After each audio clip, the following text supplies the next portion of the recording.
Buenas tardes. ¿Me escuchan, por favor?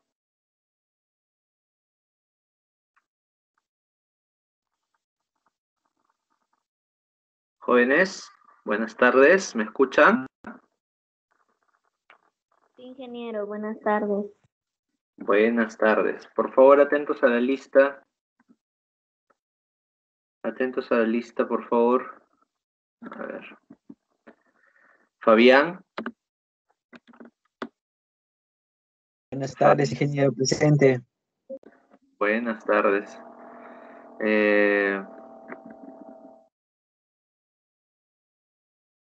Morales. Presente, ingeniero, buenas tardes. Buenas tardes. Nazario. Nazario. Rojas Medina. Rojas Medina. Roque Sandoval. Roque Sandoval. Ruiz Lara. Ruiz Lara. Li Rosas. Presente, ingeniero, buenas tardes. Buenas tardes. A ver, ¿quién más? Tamayo. Tamayo. Vázquez Gaitán. Vázquez Gaitán. Castillo Méndez. Castillo Méndez. Buenas tardes, ingeniero presente. Ok, buenas tardes. ¿Alguien a quien no haya llamado, por favor? ¿O que se haya conectado recién? ¿Alguien a quien no haya llamado o se haya conectado recién, por favor? Ah, ok, me están hablando aquí por WhatsApp. Ya.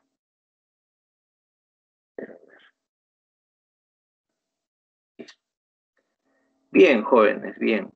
En la sesión del día de hoy, pues, más o menos, ya ustedes imaginarán que corresponde resolver esta recuperación que les he tomado de la unidad didáctica de procesos de bebidas industriales y que, pues, en resumidas cuentas, sería ya la culminación de esta segunda parte del curso. A ver, me hago un momentito para compartir mi pantalla. ¿Me avisan, por favor, si se puede visualizar?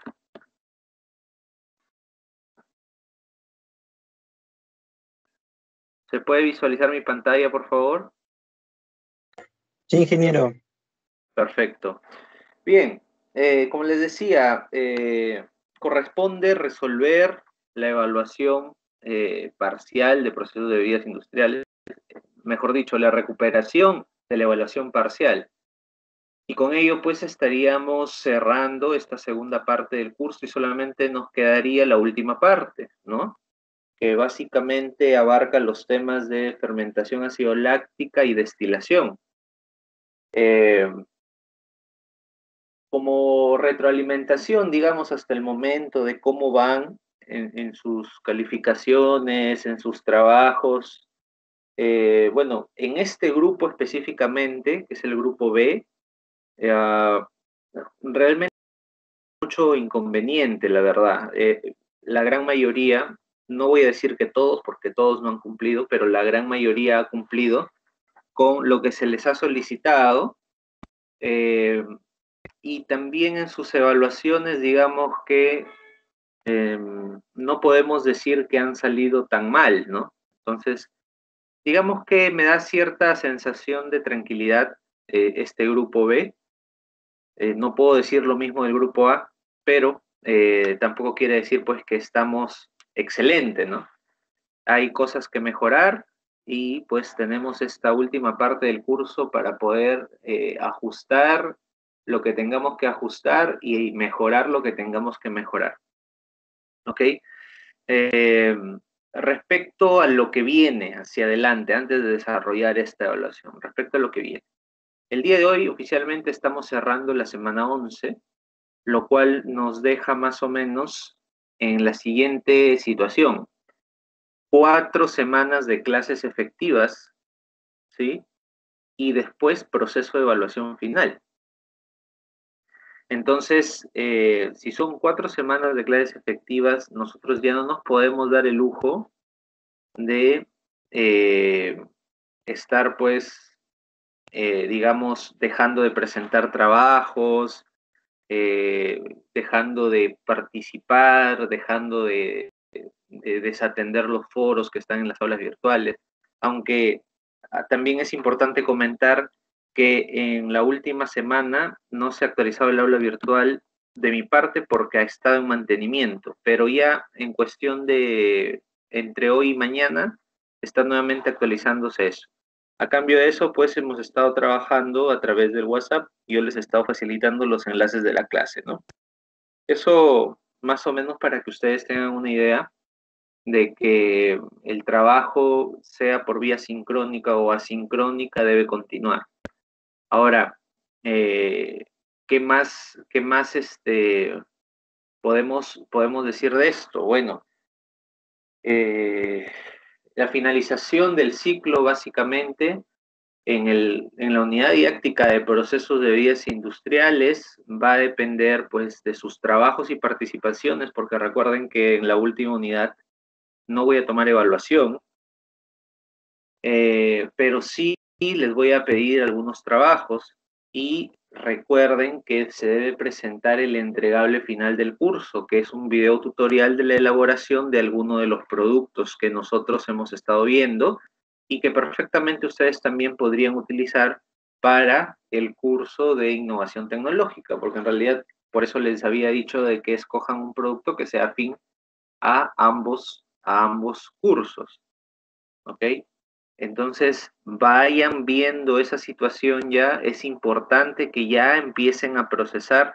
De hecho, el día lunes les voy a pasar una programación para reuniones con cada uno de los grupos y en cada una de esas reuniones exclusivas con cada grupo, vamos a desarrollar la producción netamente de sus proyectos.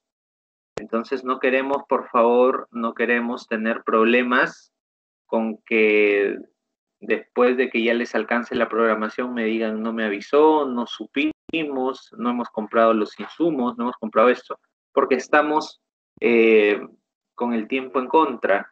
Básicamente el grupo se va a reunir conmigo, vamos a desarrollar la producción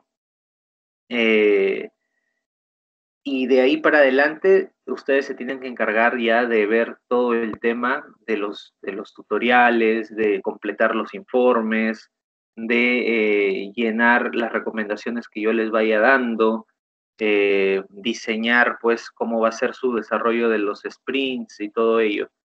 Y con eso ya terminamos prácticamente el ciclo, ¿no?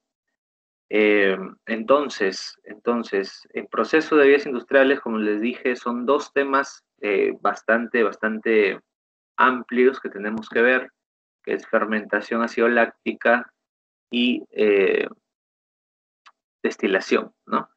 Y en innovación, pues básicamente lo que tenemos que hacer ya es empezar a construir los entregables. Como los 2 cursos son complementarios, lo que vayamos trabajando en innovación les va a servir para procesos también probablemente, a menos que cada uno de los grupos, que en realidad esto es libre, cada uno de los grupos decida presentar productos por separado, ¿no? Es decir, productos para innovación y productos para procesos. Por la coyuntura de trabajo remoto, no es obligatorio presentar productos por separado, ¿ok? Es voluntario, pero obviamente si es que algún grupo decide hacerlo, pues va a tener alguna consideración adicional por el trabajo que le han dedicado, pues, ¿no? Entonces, eso hay que tomarlo en cuenta. ¿Qué más hay que tomar en cuenta? Que hay que decirlo, en procesos, digamos que no, Más que las evaluaciones y los trabajos que han presentado, no hay mucho más que calificar, excepto sus participaciones.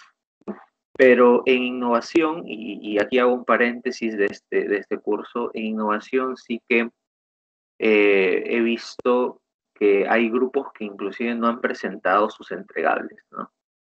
Entonces, seamos claros, y para ello, pues, el día lunes en innovación y el día martes en procesos, yo les voy a tener una lista de quiénes son probablemente, a menos que hagan algo en la tercera unidad, me presenten un trabajo muy bien hecho para yo tomar en consideración ello eh, y no desaprobarlos.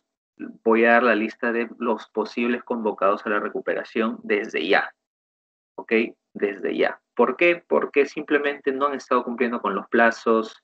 Hay grupos que no han presentado ningún entregable, ¿no? Para que ustedes tengan una idea, hay estudiantes que ni siquiera tienen grupo, a pesar de que empezaron en un grupo, pero de un momento a otro me empezaron a llegar entregables del grupo sin considerar a este estudiante o a tal otro estudiante, y cuando me comunico con ellos no me responden, entonces tampoco puedo hacer mucho más. Hay estudiantes que ya no están asistiendo, entiendo yo por temas laborales tal vez, o por temas de conectividad. Todo es entendible en la medida en que se comunique, pero si ustedes no comunican, yo asumo que simplemente es voluntad de la otra parte el no continuar con sus trabajos, sus estudios o ocuparse de otras cosas. Entonces, en ese caso yo ya no puedo apoyar más, ¿de acuerdo? El trato, digamos, que se hizo al iniciar el semestre fue que nosotros íbamos a tener tolerancia con ustedes en la medida en que se comuniquen las cosas. Pero yo tampoco pues tengo una bolita mágica en donde voy a saber qué situación está pasando cada uno de mis estudiantes. Si es que ustedes no lo comunican, va a ser muy difícil de que yo lo note, menos a distancia. Pues si yo no logro notar como que simplemente no quieren presentar los trabajos y no necesariamente es así, puede ser que de repente han estado enfermos o que están trabajando o cualquier otra cosa, pero si yo no tengo conocimiento de ello, un conocimiento oportuno, es decir, antes de que ocurran las cosas, no un conocimiento después de que ya rindieron sus evaluaciones, recién me digan que han estado trabajando, eh, como para poder tomar acción y para poder corregir y programar lo que haya que programar, ¿no? Ese es un tema muy importante. Entonces, esto lo dejo como reflexión para todos ustedes porque es importante que vayamos afinando el cierre del ciclo, no solo en mis cursos, sino en todos los cursos, por favor. No queremos que su formación, digamos, que está pronosticada para que se cierre en este semestre y ustedes puedan oficialmente ser egresados del instituto, se tenga que prolongar un año más por un descuento, ¿sí? Entonces, lo más indicado es que ustedes tomen cartas en el asunto, se esfuercen, cuando suceda alguna cosa comuniquen, ¿no? Y si tienen algo que les está impidiendo participar de las clases o que les da algún problema con las sesiones sincrónicas sobre todo, pues está el profesor Emilio, comuníquense con él para que él oficialmente nos avise a nosotros, los docentes, para poder tomar la consideración del caso. Esto no se trata de ser totalmente rígido, se trata de que haya comunicación, ¿ok? Pero si no hay comunicación de parte de ustedes, nosotros, ¿cómo vamos a saber qué es lo que les ocurre? Sería imposible, sería imposible. Es más, yo les podría asegurar que gran parte, por no decir todos, los docentes que les enseñamos, por lo menos tienen a su cargo cerca de 100 estudiantes y tal vez más. Entonces, es muy complicado atender particularmente particularmente a cada uno de ustedes, digamos, como para poder tener el tiempo de darnos cuenta que están pasando por algún tema. Yo en mis registros, en mis notas, veo indicadores nada más. Cuando veo algo que está fuera de control, hago la consulta, como por ejemplo ayer hice la consulta por el estudiante Arirúa, y me entero pues que ha decidido no continuar, ¿no? Entonces, todo esto realmente pues, si es que yo me entero, a Hernán lo tengo con 2 hasta 3 semanas ya de inasistencias, y pues lastimosamente me entero muy tarde, ¿no? Me entero muy tarde. Es totalmente diferente que si ustedes, sabiendo que han tomado una decisión o tienen trabajo o están ocupados o están enfermos, comunican en ese preciso momento para tomar las acciones adecuadas, ¿no? Es totalmente diferente. Entonces, hay varios estudiantes que han comenzado el ciclo y acá tengo la lista, que prácticamente ya están inhabilitados, ¿no? Bueno, en el caso de Hernán, que me dice que él no va a continuar, pero realmente él, si faltaba una semana más y yo sin enterarme de esto, igual iba a estar inhabilitado. El caso, por ejemplo, de Grecia Guamán, ella está inhabilitada ya. Marcelo Leiva, inhabilitada también. Rubio Campos, en peligro de inhabilitar. Ruiz Lara, en peligro de inhabilitar. Sandoval Collantes, inhabilitada. Vázquez Gaitán, en peligro de inhabilitar. Villarruela Araujo, inhabilitada. ¿Sí? Esos son más o menos... son más o menos los estudiantes que prácticamente ya están, es que ya no están inhabilitados, están a punto de inhabilitarse. Basta una falta más y ya se inhabilitan, ¿no? Ahora, yo a los que todavía están en peligro, en riesgo de inhabilitarse, pues les he pedido, ¿no? Por ahí a Nazario también les he pedido, por favor, justifiquen adecuadamente sus inasistencias, justifiquen la razón por la cual no se están conectando. Si es un tema de internet, pues es entendible y todo lo demás, pero se quedan callados y no dicen nada, ¿no? Se quedan callados y no dicen nada. Entonces, el docente tiene que simplemente calificar con la información que tiene, pues tampoco es que vamos a estar, digamos, eh, sacándoles por cucharitas la información a cada uno de ustedes, porque eso es, digamos, un trabajo demasiado tedioso y nosotros nos acumulan de trabajo con tanta documentación y tanta preparación de clase que nos piden. Entonces, utilicemos un poco la empatía y si tenemos algún inconveniente, algún problema, por favor comunicar oportunamente para evitar, digamos, algún problema, ¿no? Entonces, dicho esto, jóvenes, dicho esto, el día lunes y martes, les repito, les voy a tener una lista de quienes están en peligro de desaprobar el curso.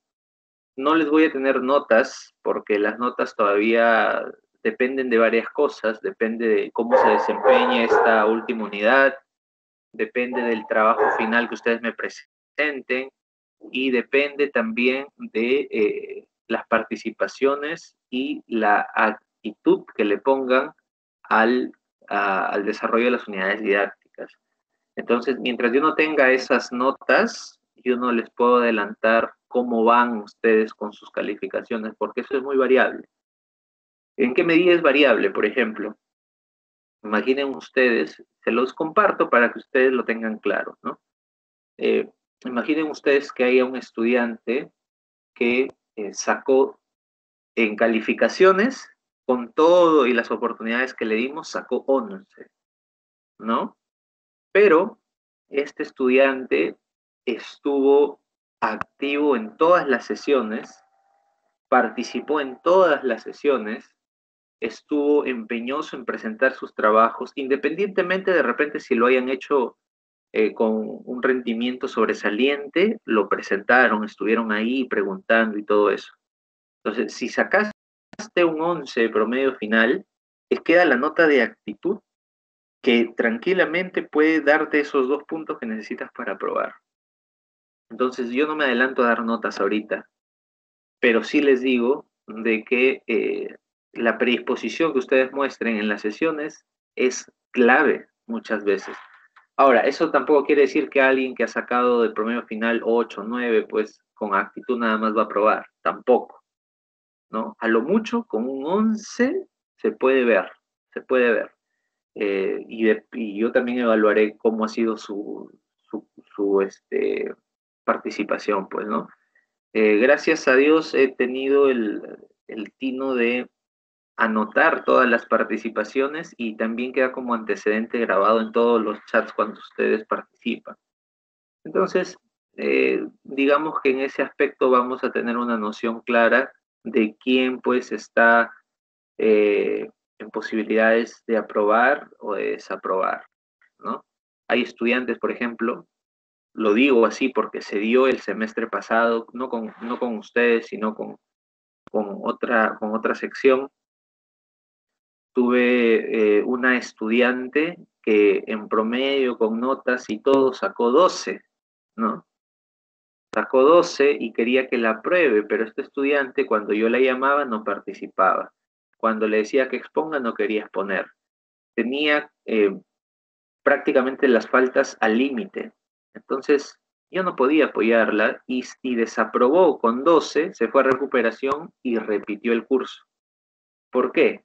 Porque simplemente no le prestó la debida atención, no le prestó la debida atención a las participaciones y a la actitud.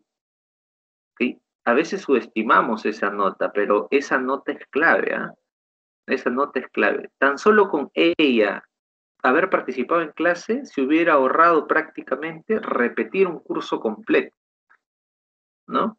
Entonces, yo les pongo este caso para que sea algo ilustrativo para ustedes y tomen las medidas preventivas. Ahorita que nos faltan todavía varias semanas para terminar, de nada sirve que yo les diga esto ya al final, eso ya no sirve. Ahorita que ustedes tienen las posibilidades, pues pónganle el empeño que necesitan y es más, yo les podría decir borrón y cuenta nueva. Quienes han participado bien hasta ahorita, todo bien.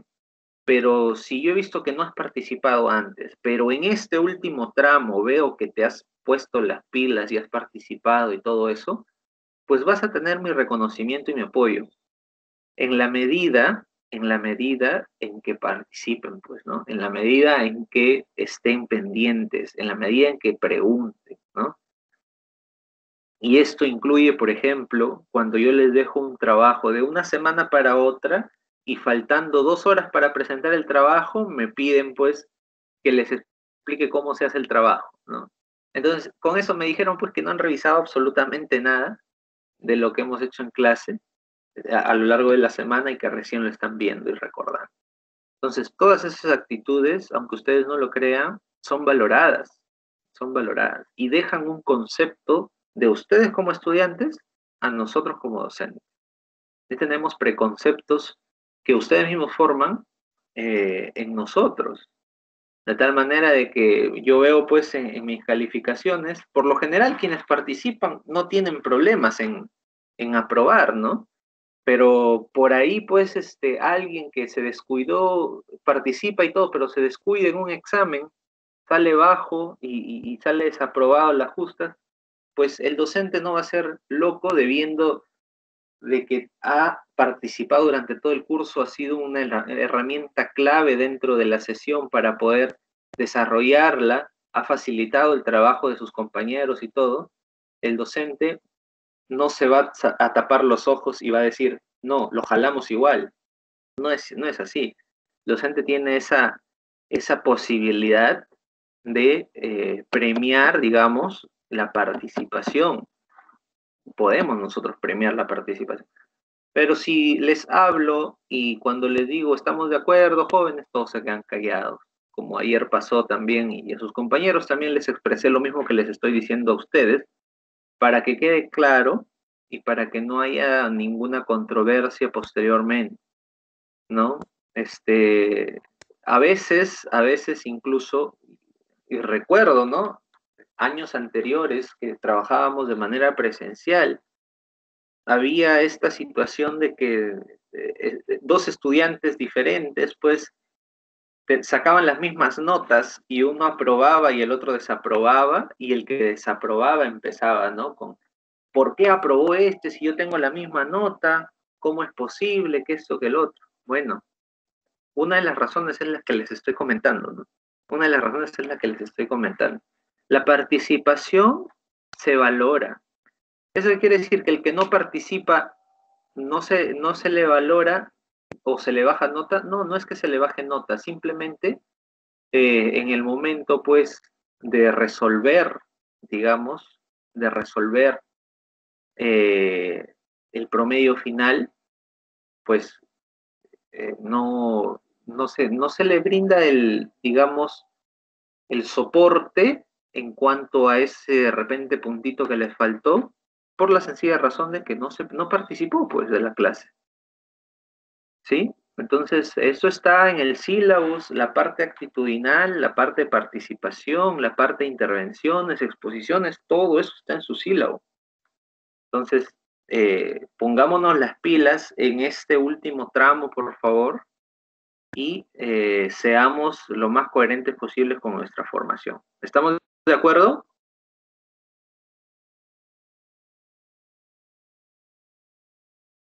Sí, ingeniero. Sí, ingeniero. Ya, muy bien, muy bien. Ok, listo. Entonces, ahora sí, después de, digamos, esta catarsis que acabamos de hacer, vamos a resolver la evaluación de recuperación. ¿Listo? Primera pregunta, dice, ¿cómo se da el procedimiento de blending? Sabemos nosotros que blending es un término que se utiliza en la industria cervecera para indicar que vamos a generar, pues, una cerveza única a partir de 2 o más cervezas que son entradas, digamos, para esta cerveza con características específicas, ¿no?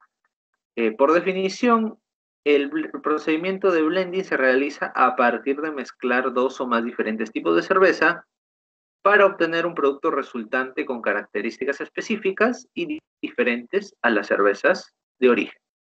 ¿Ok? Esa es la definición más cercana a lo que es blending. Lo hemos visto en clase, está en las diapositivas, pero si alguien de repente no lo ha expresado en los términos que ustedes están visualizando, pero a final de cuentas quiere decir lo mismo, ¿no? Va a ser calificado, obviamente, ¿no? No necesariamente tienen que usar mis mismas palabras para que la respuesta esté bien, pero sí tiene que tener el mismo significado lo que ustedes han colocado, pues, ¿no?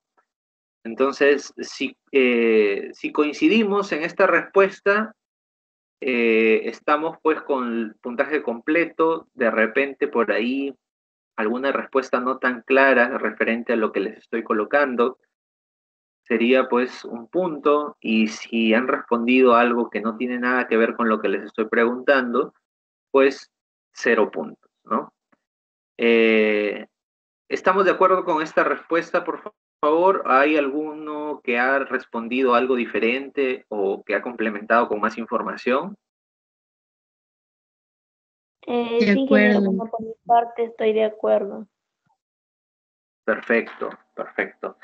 Entonces, con la pregunta 1 no tenemos ningún inconveniente, me parece.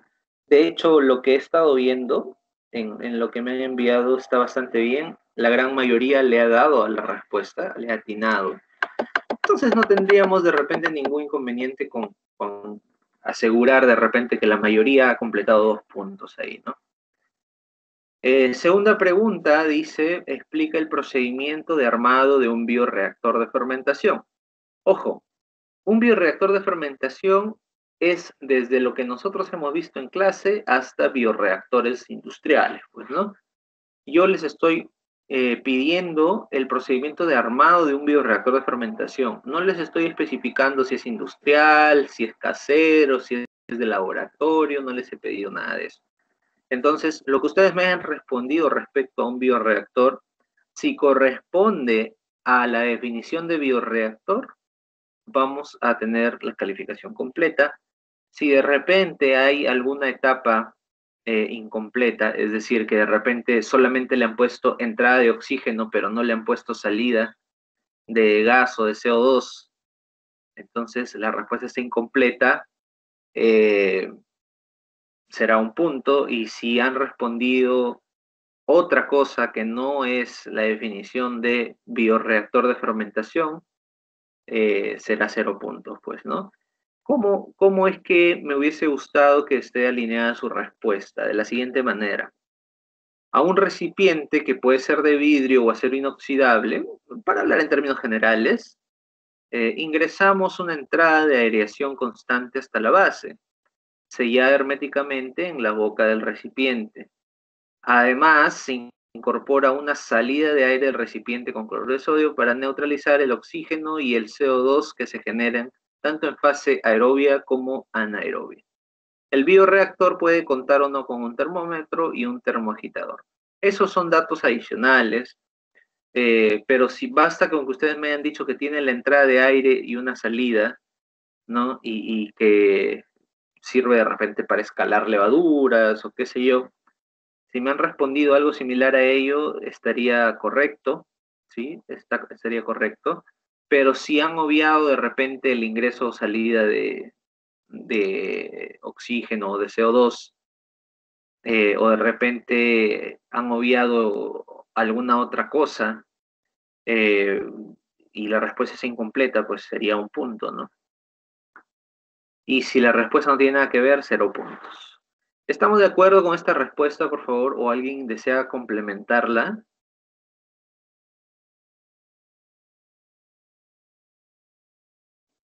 No, ingeniero. Ok. Listo, jóvenes, listo. Vamos con la pregunta 3.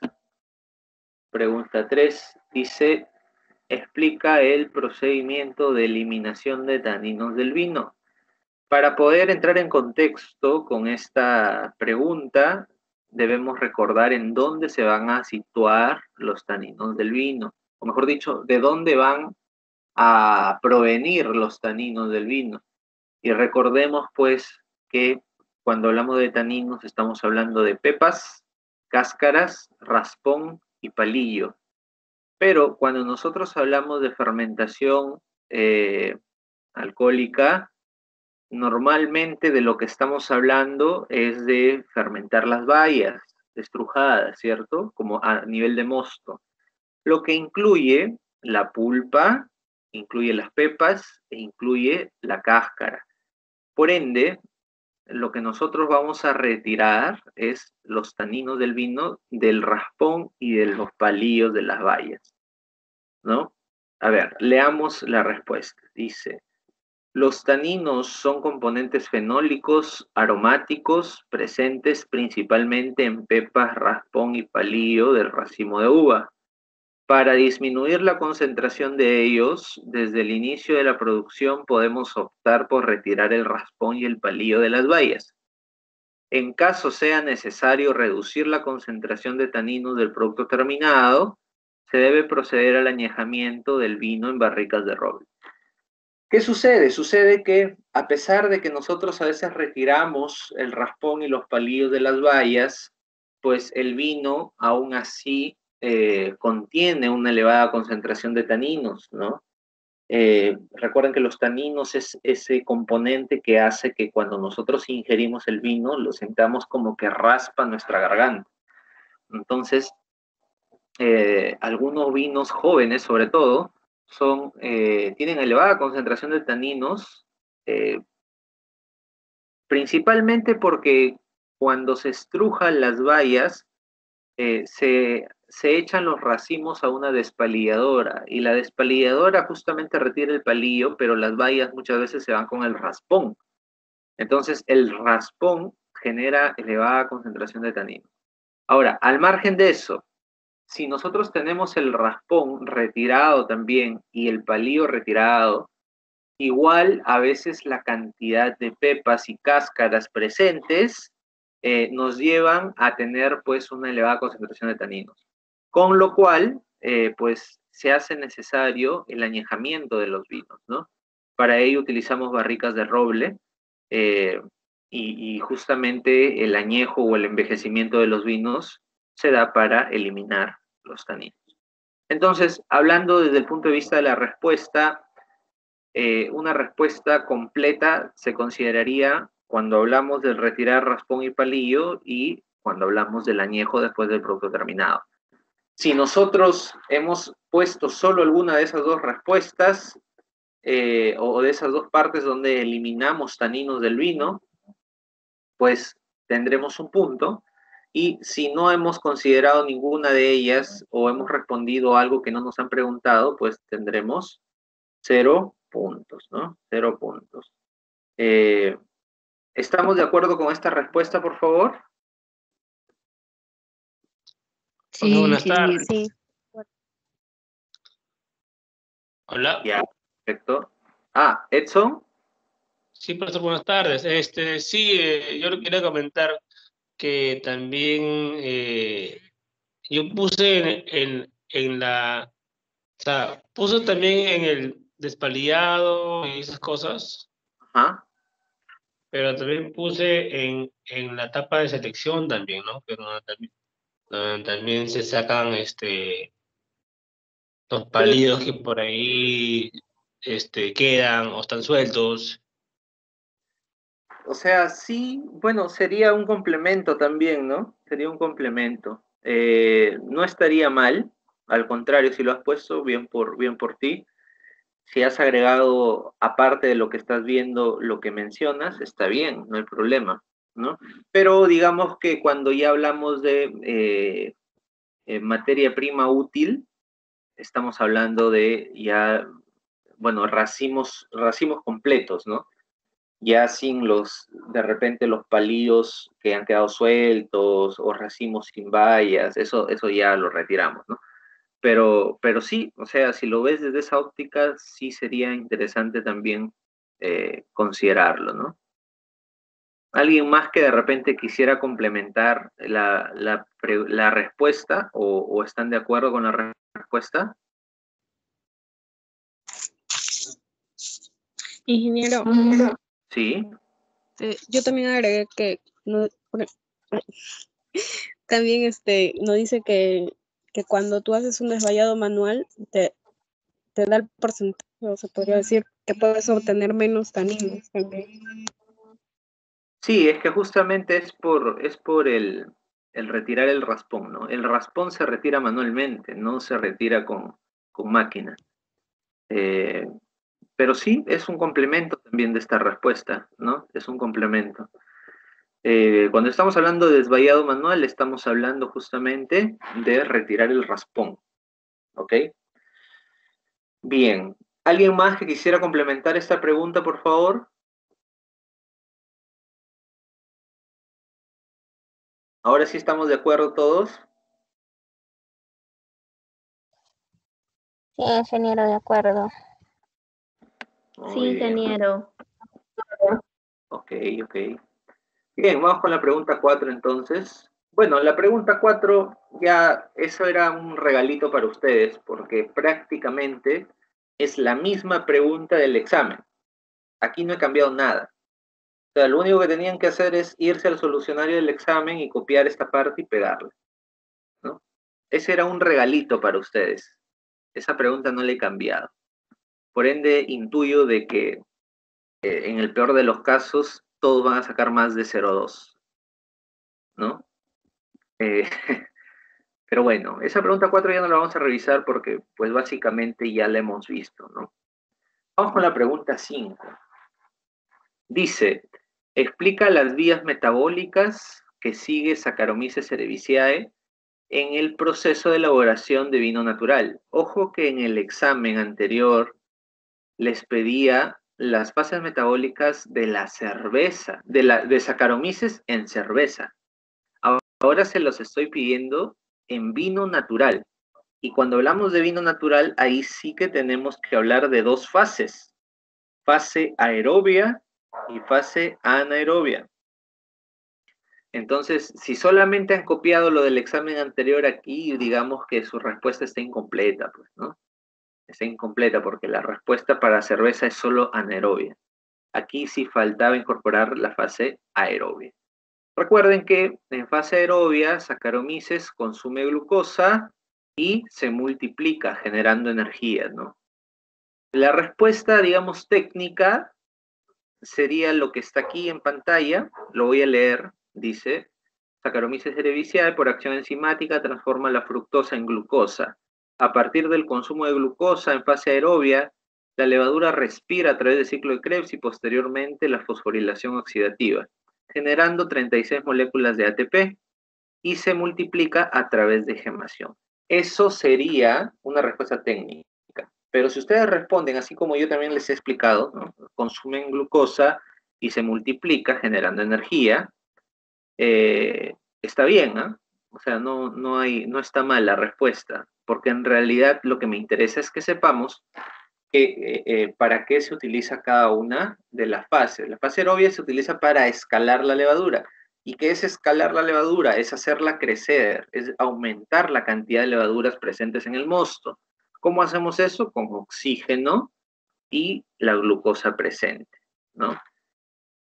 Eso es la fase aerobia. La fase anaerobia básicamente consume glucosa, hace glucólisis, llega a piruvato y de piruvato se fermenta hasta llegar a etanol. ¿Ok? Entonces, la fase anaerobia, entradas glucosa, salidas etanol y CO2. ¿Ok? ¿Cuál sería la respuesta técnica de la fase anaerobia? Saccharomyces cerevisiae, por acción enzimática, transforma la fructosa en glucosa. A partir de ello comienza la glucólisis para transformar piruvato y para formar piruvato y generar 2 moléculas de ATP. Recuerdan que les decía que la fase anaerobia era una fase de bajo rendimiento energético, pues es básicamente porque genera solo 2 ATP y la fase aerobia genera 36. Por eso se considera que es de bajo rendimiento energético. Luego, a partir de piruvato se inicia la fermentación alcohólica pasando por acetaldehído y posteriormente etanol. Y aquí faltaría agregar de repente generando CO2 también. Entonces, si ustedes han respondido así con las dos fases y me lo hayan explicado así como lo están viendo o lo hayan explicado con sus propias palabras, pero le hayan atinado con las entradas y salidas de cada fase, están con sus 2 puntos, ¿no? Si solamente han considerado fase anaerobia o fase aerobia, 1 punto, y si no han considerado nada de esto y han respondido cualquier otra cosa, 0 puntos. ¿Estamos de acuerdo? ¿Hay algo que quisiéramos agregar, por favor, a esta respuesta?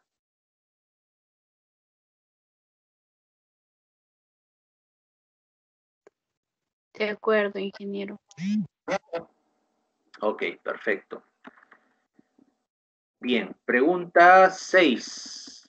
Bueno, esta pregunta también es un regalito para ustedes, puesto que ya les he preguntado algo así en el examen, solamente cambié este dato. Solamente cambié este dato, ¿sí? En el examen anterior era algo de 45.000 hectolitros, aquí es 85.000 hectolitros, ¿no? Y la respuesta básicamente es un balance de este tipo, ¿no? Tenemos el mosto que ingresa, que va a estar a 15 Brix, más Y, que es los litros de zumo concentrado, por los 55 Brix del zumo concentrado, tiene que ser igual a 8,5 millones de litros de vino, por el Brix de ingreso a fermentación, que es 24. ¿Ok? Vamos a terminar esta ecuación, digamos, en estos términos. 15X más 55Y es igual a 204 millones de litros de vino. ¿Ok? ¿Por qué? Porque se han ido todos los Brix. Se va este Brix, con este Brix, con este Brix. ¿Ok? Tanto digamos, en entrada como en salida se va. Y aquí tenemos otra ecuación. ¿Por qué? Porque los litros de mosto más los litros de zumo concentrado tienen que ser igual a los litros de vino que se produzcan, pues, porque la materia no se crea ni se destruye, solamente se transforma. Siguiendo ese principio, X más Y es igual a 8,5 millones de litros de vino. Despejamos estas dos ecuaciones y llegamos a la conclusión de que necesitamos 6.587.500 litros de mosto. Y si reemplazamos este término aquí, en esta ecuación número 2, podemos hallar Y, que es los litros de zumo concentrado. ¿Ok? Estos son los litros de zumo concentrado. Ahora, ¿cuánto mosto necesitamos para concentrar ese zumo? Lo calculamos de la siguiente manera. El mosto para zumo, que no sabemos cuánto es, por los 15 Brix que debe tener ese mosto. ¿Por qué? Porque proviene de la uva, que está a 15 Brix.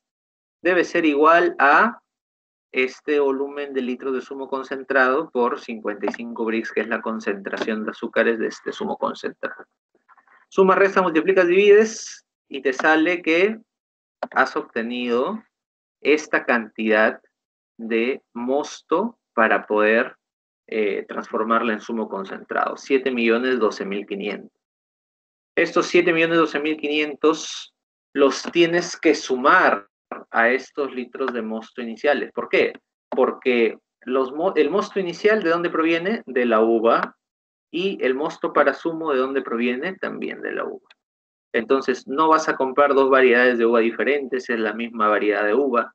Simplemente vas a sumar las cantidades para que tengas una noción de cuánto vas a utilizar. Desde ese punto de vista, recordamos la relación que nos dice que aproximadamente de 7.5 kilogramos de uva obtenemos 4.5 litros de mosto.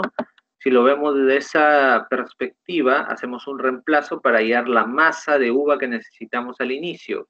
Aquí sumamos los litros de mosto que ingresan más los litros de mosto que sirvieron para generar el zumo concentrado. Lo dividimos entre 4.5 litros de mosto y lo multiplicamos por 7.5 kilogramos de uva. ¿Para qué? Para determinar la masa de la uva. Y determinamos que necesitamos para poder realizar este proceso 22.666,67 toneladas métricas de uva. ¿Ok? O sea, prácticamente 23 toneladas de uva. ¿Estamos de acuerdo, por favor, con este desarrollo? Ya habíamos visto un ejercicio similar. ¿Estamos de acuerdo? ¿Hay algo que de repente ustedes hayan hecho diferente?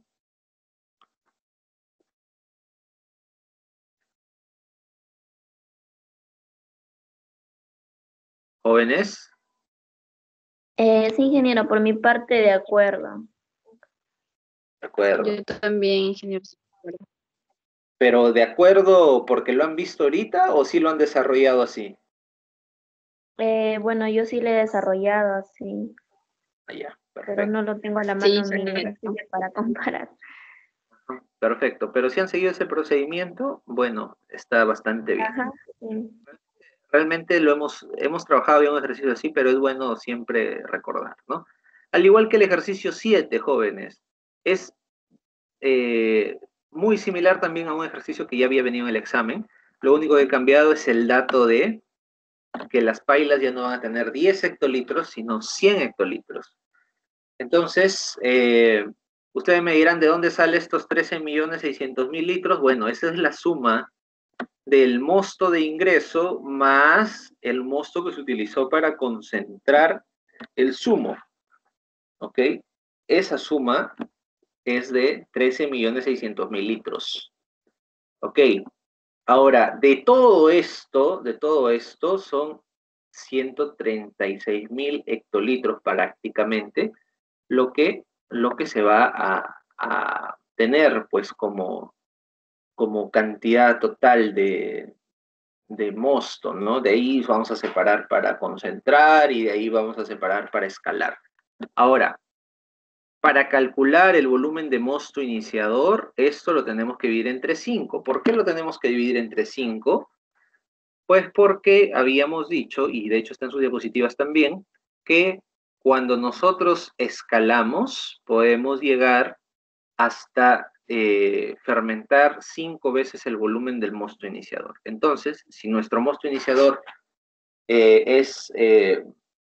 digamos, la quinta parte, nuestro mosto iniciador sería 27.200 hectolitros. ¿Sí? Esta cantidad sería el mosto iniciador y el resto sería el mosto que se va a fermentar. Ahora, ¿cómo llegamos al número de pailas? Dividimos esta cantidad de mosto iniciador entre 100 hectolitros que tiene cada paila y vamos a llegar a una respuesta de 272 pailas. ¿Ok?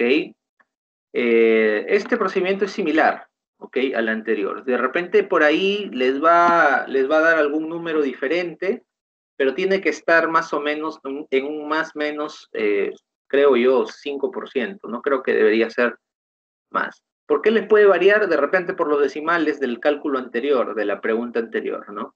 Pero solamente debería ser un más o menos 5%. Ya que como estamos trabajando con 2 decimales, no debería ser grande la variación. Entonces, 272 pailas en promedio deberíamos obtener. ¿Les salió así, jóvenes? ¿Estamos de acuerdo con esta pregunta, por favor? ¿Con esta respuesta? Sí, ingeniero, a mí sí me ha salido. Perfecto. Sí, creo, profesor, me parece que sí. Profe, una consulta. Me parece escuchar que dijo que solamente se puede escalar 5 veces el volumen del agua nada más. Es lo recomendable porque ten en cuenta que estás usando levadura silvestre. La levadura silvestre no es tan resistente como la levadura industrial, ¿no? Cuando trabajamos con levadura industrial, ahí sí le meten hasta 10 veces. Pero cuando estamos trabajando con levadura silvestre, lo recomendable es solo 5 veces porque si no ya no te fermenta. Ya te da una fermentación, digamos, para más o menos tener una idea, incompleta. Te genera mucho acetaldehído, muchas cetonas, muchos ésteres y menos etanol. Por eso es que se trabaja máximo hasta 5 veces en levadura silvestre, ¿no? No sé si... 5 veces, ¿Cómo? 5 veces el volumen del vino, ¿cierto? Del mosto iniciador. O sea, si tú utilizas, por ejemplo, 1 litro de mosto iniciador, en total vas a obtener máximo 5 litros de vino. ¿Sí me dejo entender? Si tú utilizaste 1 litro de mosto iniciador, máximo vas a poder fermentar, incluido el volumen del mosto iniciador, 5 litros. Si tú le metes más, ya no te va a dar una fermentación completa, ¿no? Esa es más o menos la relación, Edson. Ya. Listo, profe, sí. Gracias. Listo. Bien, pregunta 8. Pregunta 8. Ya, aquí sí he visto que han fallado nuevamente por no leer bien. Les he puesto, se desea elaborar vino tinto a partir de 4.700 toneladas de uva criolla 21 brix. Y como dice 21 brix, hay varios que han dicho, la uva tiene 21 brix, ya no necesitamos chaptalizar ni agregarle jarabe, al igual que en el examen anterior. Pero recuerda que cuando hablamos de vino, debes llevarlo a 24 brix, no a 21. Entonces, ha habido un gran número de estudiantes que se han equivocado en esto y han respondido como en el examen anterior. Simplemente lo han completado, lo han colocado ahí y han puesto, no necesitamos chaptalizar porque ya tenemos 21 brix. Cuidado ahí, hay que leer bien. ¿Ok? Aquí sí hay 3 brix que tenemos que completar. Entonces, ¿qué hicimos? El peso de la uva entre su rendimiento para hallar el volumen de mosto. ¿Ok? Son 4.700.000 kilogramos de uva entre 1.2, que es el rendimiento, eso nos da litros de mosto. Por el Brix de la uva, 21, más X, que sería en este caso la cantidad de jarabe que no sabemos cuánto es. Lo multiplicamos por 73 Brix, que es lo que nos dice que tiene el jarabe concentrado de sacarosa. Eso debe ser igual a 4.700.000 entre 1.2 más X, que eso sería la suma, pues, del mosto más el jarabe. Y todo esto debe llegar a 24 brix. Suma, restas, multiplicas, divides, obtienes que tu jarabe es 239.795,92 litros de jarabe. O sea, nada despreciable. ¿Te das cuenta? Solamente para completar 3 bricks, mira toda la cantidad de jarabe que se tiene que agregar, ¿no? Y si hablamos del volumen máximo de vino tinto que podemos obtener, recuerda siempre considerar las mermas de tu proceso, ¿ok? Considera las mermas de tu proceso. Tu merma es 27, tu rendimiento es 73, ¿ok?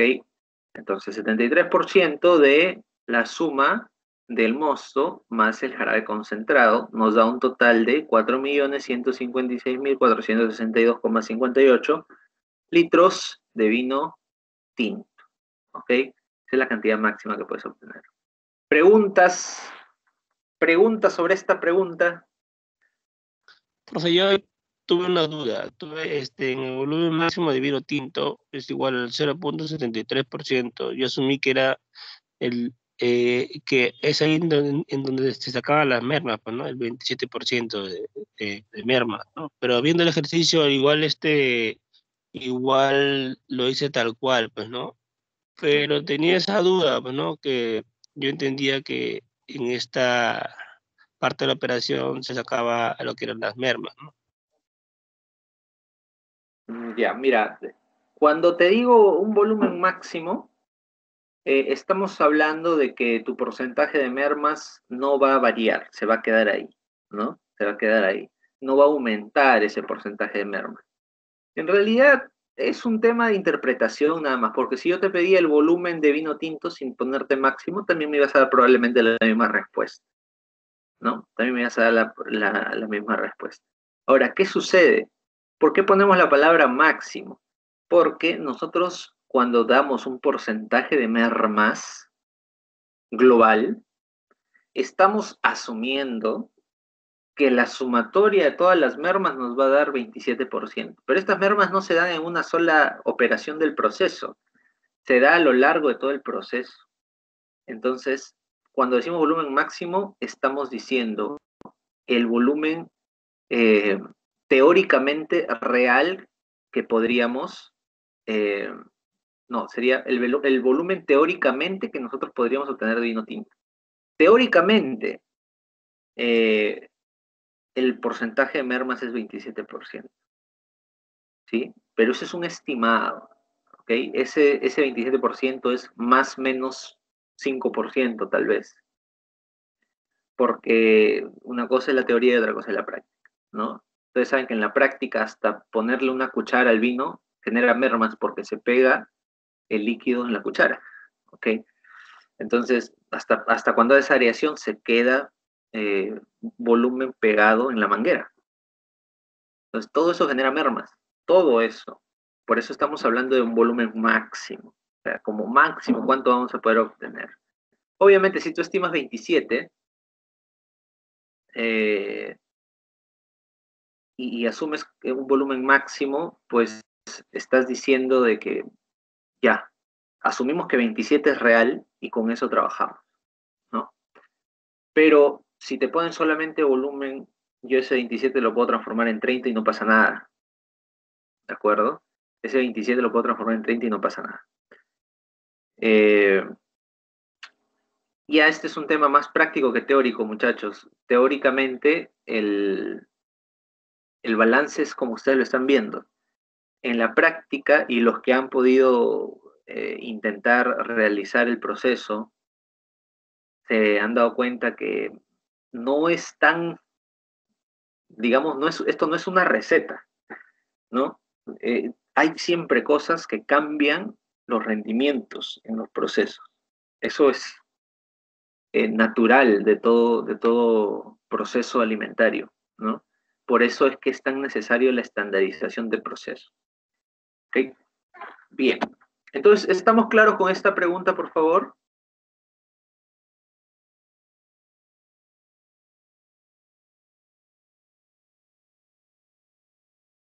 ¿Estamos claros con esta pregunta? ¿O hay alguna duda, por favor? Sí, profe. No, está claro, profesor. Perfecto, perfecto. Pregunta 9. Pregunta 9. Aquí igual el dato que cambia nada más es esto. ¿Sí? Esto de aquí. 75 hectolitros por turno. Lo que tenían que hacer era simplemente reemplazar las cantidades. Ojo que yo en estas preguntas me centro mucho en esta parte de aquí y en esto de acá, ¿sí? En esto de aquí. En realidad, los precios que ustedes consideren y las cantidades en realidad son estimados de acuerdo a la formulación, ¿no? Digamos que no son cantidades rígidas, dependería de más o menos de la cantidad que ustedes han deseado obtener, pero la estructura deben mantenerla, ¿no? Y como les digo, el análisis es que ustedes estén ganando, no me vayan a sacar un balance donde estén perdiendo dinero. Entonces, básicamente ese es el criterio, ¿no? Ese es el criterio. Y después es una plantilla nada más que ustedes tienen que cambiar, ¿ok? Aquí creo que no han tenido problemas. No sé, coméntenme si alguien ha tenido algún problema, con este ejercicio, perdón.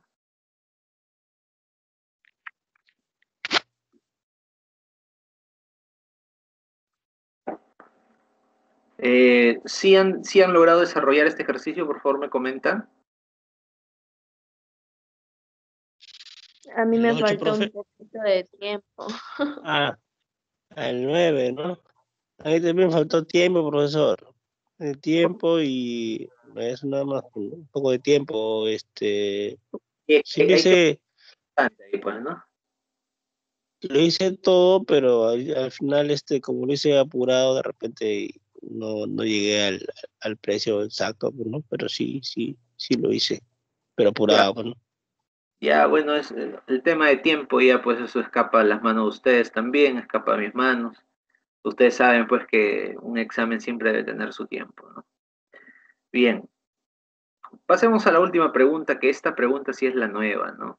Esta pregunta no les ha venido antes, pero digamos que blending es un proceso eh, sencillo, que desde el concepto ustedes pueden sacar más o menos cuál es la forma de desarrollarlo.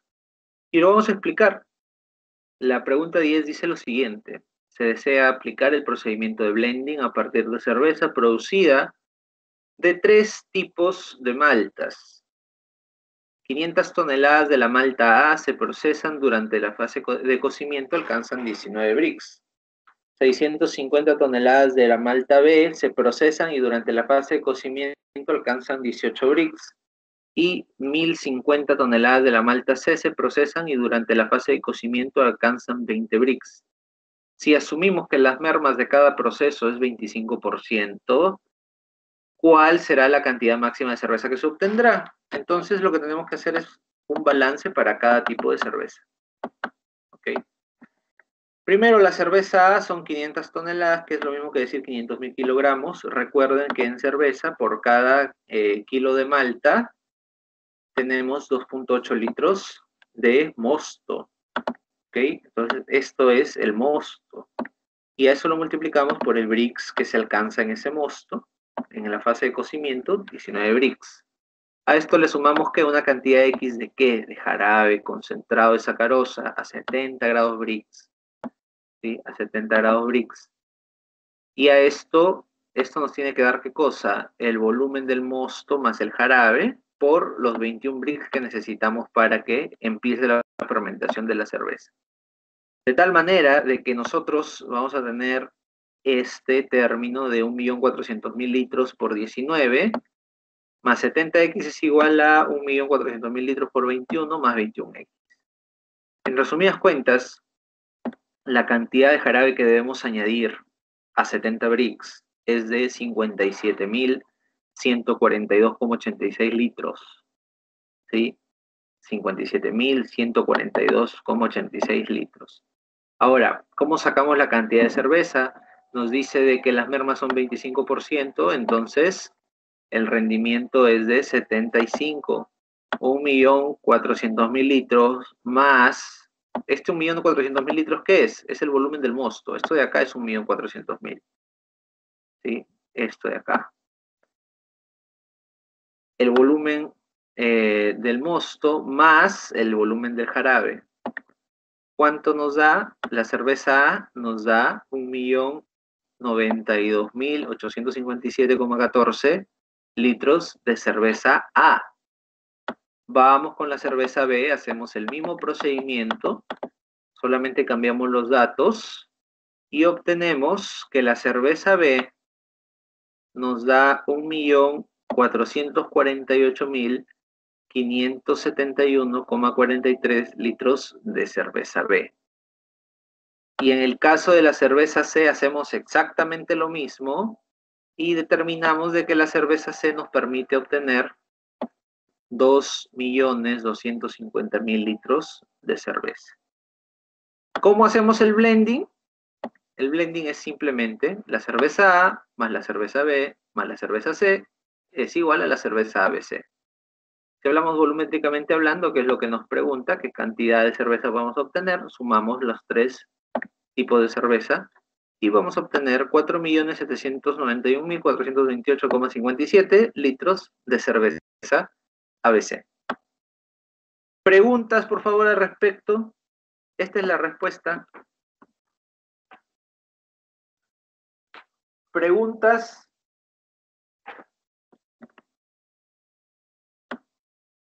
¿Llegaron a esa respuesta, jóvenes? Tenían que hacer 3 balances diferentes nada más. No, profe, No, a mí no me alcanzó el tiempo. Ya no. tampoco. Uy, uy, uy. Bueno, Profe, el tiempo no alcanzó. bueno, pero ya sabemos cómo se desarrollan este tipo de problemas en lo sucesivo, cuando estemos viendo destilación, vamos a también trabajar con procesos muy similares, donde tenemos que combinar diferentes concentraciones de etanol en diferentes bebidas, y pues se va a usar un procedimiento muy similar a lo que ustedes están observando en pantalla. Entonces, bien, esa es la forma de solucionar este problema. Ok, jóvenes, entonces este sería el solucionario de su examen. Así a conciencia, por favor, quisiera que me comenten si es que se sienten aprobados o desaprobados. ¿Cómo les fue en esta recuperación? Yo me siento aprobado, Pero bajo. pero bajo. Pero Ya, aprobado. ya. Solamente lo que faltó fue afinar de repente algunas preguntas, ¿no? Un poco más preciso, nada más, ¿no? Pero eso. Claro. ¿Alguien más, por favor, que quisiera compartir su experiencia?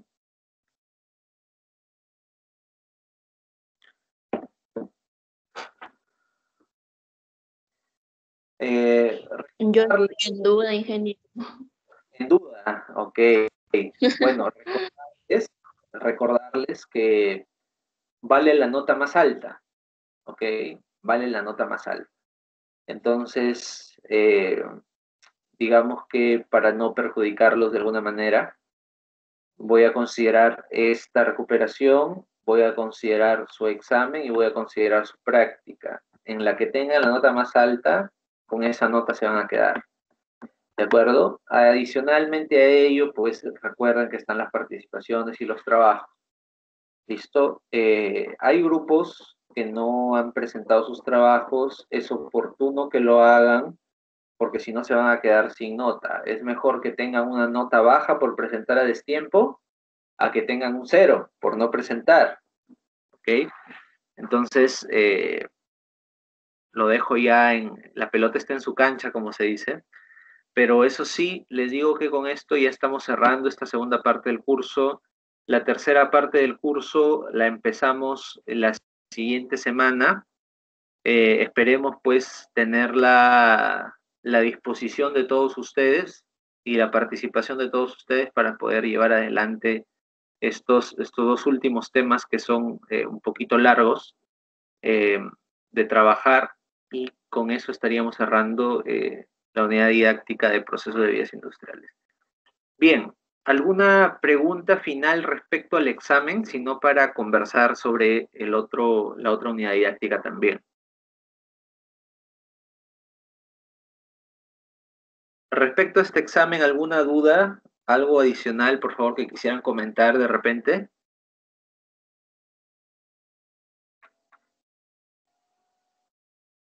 Ninguna, ingeniero, por lo mismo. Perfecto. Bien, entonces con eso cerramos procesos, ¿ok? Cerramos procesos. Quiero que hablemos un poquito de innovación, ¿sí? Hablemos un poquito de innovación. ¿Qué les puedo decir de innovación? Les puedo decir de que, bueno, hay cosas que mejorar en los que han presentado sus proyectos, hay cosas que mejorar, pero realmente, al menos este grupo B, que creo que son todos de un mismo grupo en innovación,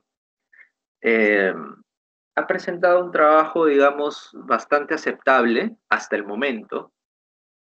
De ninguna manera completo, porque hay cosas que me parece que sí hay que pulir, pero creo yo que eso tranquilamente se puede trabajar ya con las observaciones que les dé. El día en que nos toque trabajar con ustedes específicamente, ahí les haré las observaciones del informe para el final ya, y trabajaremos sobre su diseño de producción que van a realizar. Me preocupa un poco los demás grupos, porque hay 2 grupos más que han presentado sus trabajos, dicho sea de paso, a destiempo, pero incompletos, o sea, eso sí, totalmente incompletos, y pues me preocupa bastante. Y más me preocupa todavía aquellos grupos que no han presentado nada, ¿no? Aquellos grupos que no han presentado nada. Entonces, de todas maneras, el día lunes les voy a tener no solo esa lista de eventuales convocados, sino también un cronograma, ¿sí? Un cronograma de reuniones, para poder charlar con los grupos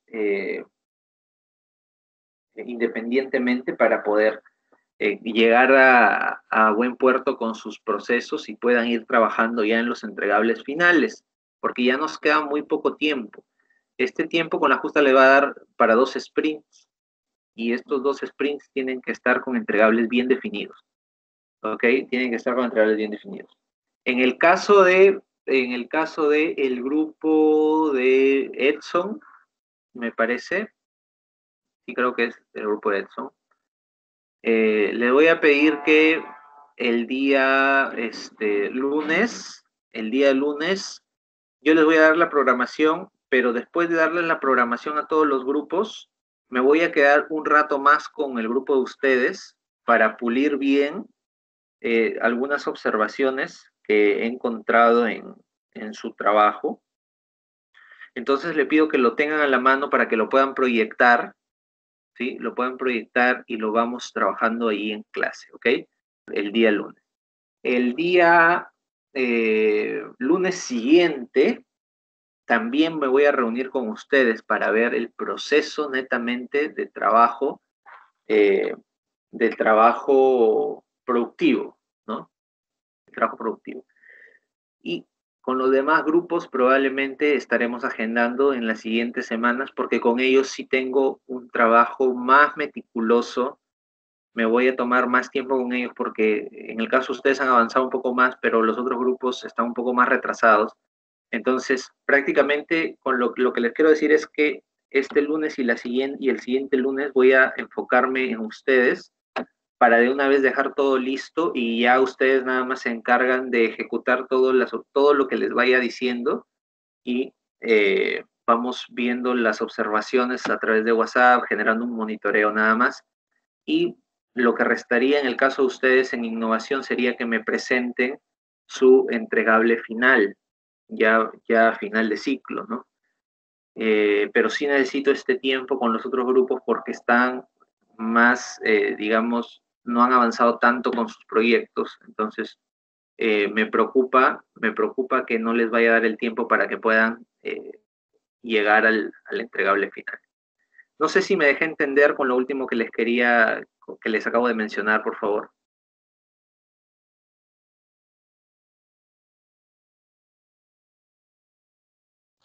Sí, ingeniero, entendido. Por mi parte, lo entendí. Perfecto. Entonces, el grupo, por favor, su informe listo. Si han hecho alguna modificación, háganla. Si han hecho alguna mejora, lo presentan con las mejoras que hayan hecho hasta el momento. El día lunes lo revisamos parte por parte para decirles qué deben quitar, qué deben poner, qué deben mejorar, ¿ya?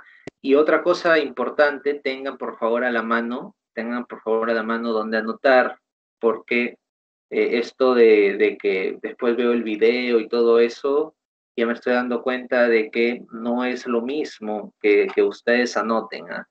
Entonces, acostúmbrense a anotar, por favor, ¿ya? Bien, respecto a esta sesión, jóvenes, eso sería todo. De aquí nos estaríamos encontrando el día lunes, ¿sí? El día lunes nos estaríamos encontrando. Les agradezco bastante por su participación. También les agradezco, pues, por la predisposición que veo, al menos de este grupo, para presentar todos los entregables que se les encomienda, aunque a veces, por ahí un poco a destiempo, faltando algunas cositas, pero ahí se maneja, poco a poco se va llegando a cumplir con los objetivos del curso, y eso es lo importante. Muy bien, jóvenes, muchísimas gracias. Nos encontramos el día lunes. Hasta luego. Gracias, ingeniero. Gracias, ingeniero.